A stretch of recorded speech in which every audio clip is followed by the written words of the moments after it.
लहानपणाची अर्धी राहिलेली गोष्ट पूर्णपणे ऐका. एक होती चिमणी आणि एक होता कावळा.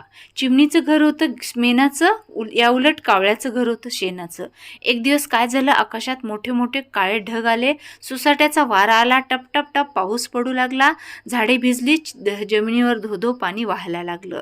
कावळ्याचं घर होतं शेणाचं, ते पाण्यात वाहून गेलं. कावळा कडाडला, आता कुठे जावं बरं. एवढ्यात त्याला आठवलं, चिमणीचे घर आहे शेजारीच. कावळा आला चिमणीकडे, पण चिमणीच्या घराचे दार तर बंद होते. चिवताई चिवताई दार उघड. चिमणी आतून म्हणाली, थांब, माझ्या बाळाला काजळ पावडर लावते. थोडा वेळ थांबून पुन्हा कावळ्याने कडी वाजवली. चिवताई चिवताई दार उघड. चिमणी आतून म्हणाली, थांब, माझ्या बाळाला झोपवते. इकडे कावळ्याला खूप भूक लागली होती, पण सगळीकडे पाणीच पाणी झाले होते. काय करतो बिचारा. एवढंसं तोंड करून कुडकुडत उभा राहिला, पण चिमणीने काही दार उघडले नाही. गोष्टीचा पूर्ण केलेला उत्तरार्ध. चिमणीचे सगळे काम आटोपले, ती जरा निवांत झाली आणि तेव्हा लक्षात आलं की अरेच्छा, आपण अजून कावळ्यासाठी दार उघडलेलं नाही. तिला विलक्षण अपराधी वाटलं. तिने बंद दारामागचा कानोसा घेतला. दाराबाहेर शांतता होती. ती शांतता चिमणीला असह्य झाली. तिनं तत्परतेनं दार उघडलं. दाराबाहेर कावळा नव्हता. तिने आजूबाजूला फिरून पाहिलं. कावळा कुठेही नव्हता. गेला असेल कुठंतरी, येईल परत. तिने स्वतःच्या मनाशीच समजूत काढली. मात्र रात्र मावळली, दिवस उगवला, संध्याकाळ झाली आणि परत रात्र झाली, तरीही कावळ्याचा काहीच पत्ता नव्हता.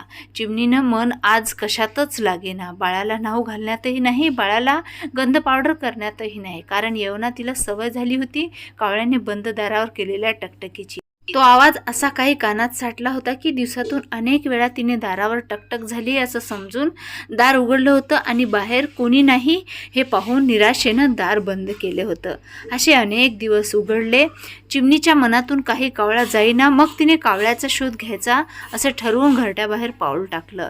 मजल दरमजल करत फिरताना थकून एका झाडाच्या फांदीवर विश्रांतीसाठी ती थांबली. एवढ्यात त्याच झाडाच्या दुसऱ्या फांदीवर चिरपरिचित आवाज तिच्या कानावर पडला.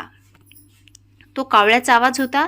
तो आवाज ऐकून चिमणीला काय आनंद झाला. सारा थकवा, सारा शीण कुठल्या कुठे पळाला. तिने मोठ्या उत्साहाने त्या फांदीच्या दिशेने झेप घेतली. पाहते तर काय, कावळा आपल्या घरट्यात आपल्या पिलासोबत आनंदाने मोज मस्ती करत होता. कावळ्याचे लक्ष चिमणीकडे गेलं. चिमणीला पाहून कावळ्याला फार आनंद झाला. तो आनंदाने म्हणाला, या चिमणाबाई, तुमचं स्वागत आहे आमच्या घरट्यात. तुम्हाला भेटून खूप आनंद झाला. बोला, काय करू तुमच्यासाठी. कावळ्याचे हे अगत्य पाहून चिमणी खूप ओशाळली. म्हणाली, तुला राग नाही ना आला? का यावा, मी माझ्याच विश्वात गुंग होते म्हणून. छे छे, प्रत्येकाचं असं आपलं स्वतंत्र विश्व असतं, जसं तुझं होतं.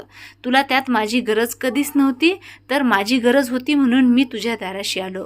पण नंतर मला माझी चूक कळली. माझी गरज भागवण्यासाठी तू तुझ्या विश्वातून बाहेर येऊन मला साथ देणं किंवा तुझ्या विश्वात मला प्रवेश देणं, या दोन्ही गोष्टी अतिक्रमणासारख्या होत्या, घडल्या असत्या नाही का? आणि कोणाच्याही वास्तूवर, अधिकारावर, भावविश्वावर अतिक्रमण करणे हे चुकीचे आहे. म्हणून मग मी स्वतःलाच वजा व्हायचं ठरवलं आणि निघालो एकटाच तुझ्या विश्वापासून दूर.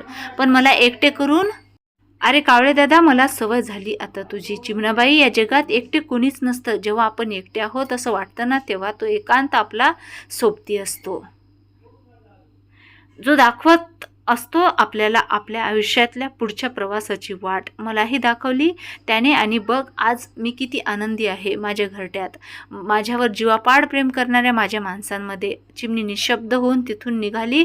कावळा तिला एवढंच म्हणाला, चिमणाबाई, माझ्या घरट्यात तू केव्हाही येऊ शकतेस. हो, तुझी टकटक ऐकून मी लगेच दार उघडेल, क्षणाचाही विलंब न करता. चिमणीचे डोळे पाणावले. भरल्या कंठाने निरोप घेऊन तिने परतीची झेप घेतली आपल्या घरट्याकडे.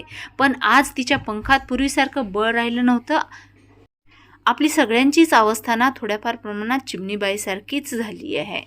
म्हणजे कुणीतरी आपलं माणूस अर्थपणे आपल्याला साथ घालतंय हे आपल्याला कधीच ध्यानात नसतं. हा आपल्या माणसामध्ये भाऊ बहीण, मित्र मैत्रीण, आई वडील, बऱ्याचदा पोटची मुलंही असू शकतात. त्यांची अर्थसाध आपल्याला ऐकूच येत नाही. म्हणजे ते पोटतिडकीने साथ घालतात आणि आपण म्हणतो, थांब, मला जरा करिअर करू दे, थांब, मला जरा आता घर घ्यायचं आहे, थांब जरा, मला आता कार घ्यायची आहे, थांब मला काम आहे, थांब मला विश्रांती घ्यायची आहे, थांब मला आता, आणि मग ही जत्रा वाढतच जाते. त्यांची सहनशक्ती संपते, ते त्यांचं वेगळं विश्व तयार करतात.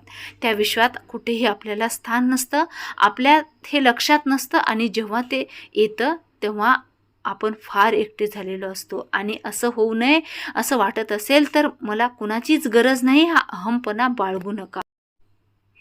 वेळीच टकटक ऐकायला शिका. आता दिवाळी आली आहे, एकमेकाला भेटा व आपला आनंद साजरा करा. कथा कशी वाटली कमेंटमध्ये नक्की सांगा.